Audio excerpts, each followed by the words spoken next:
আসসালামু আলাইকুম ভিউয়ার্স। এই যে আমরা ডিপটিং থেকে রিপোর্টিং করি কীভাবে গোলাপের, সেটাই কার্যক্রম চলছে। এই যে আমরা মাটির আগে প্রস্তুত করে নিয়েছি, ভার্মি কম্পোস্ট এবং ট্রাইকোডার্মা দিয়ে মাটিটা প্রস্তুত করে নিয়েছি। 10 থেকে 14 দিন ট্রাইকোডার্মা দিয়ে ফেলে রাখতে হয়।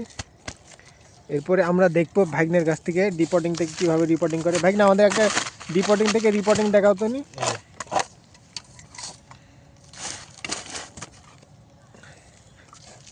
এই যে 4 ব্যাগে, ছোটো ব্যাগে আছে, এটা রিপোর্টিং হচ্ছে, বড় ব্যাগে যাচ্ছে। এটা ডাচ ভ্যারাইটির সোলারিয়া, তাই না ভাইকনে? সোলারিয়া। এটা হলুদ ফুল হবে। ডাচ ভ্যারাইটির সোলারিয়া অনেক বড় ফুল হয়। এই যে ছোট গাছ থেকে এবার সেট করে কিভাবে বড় গাছ হয়ে যায় সেটা দেখো ভাইকনে। বড় গাছ, এই যে এটা আমরা পূর্বে সেট করা গাছটা, অনেক সুন্দর ঝাঁকড়া হয়েছে।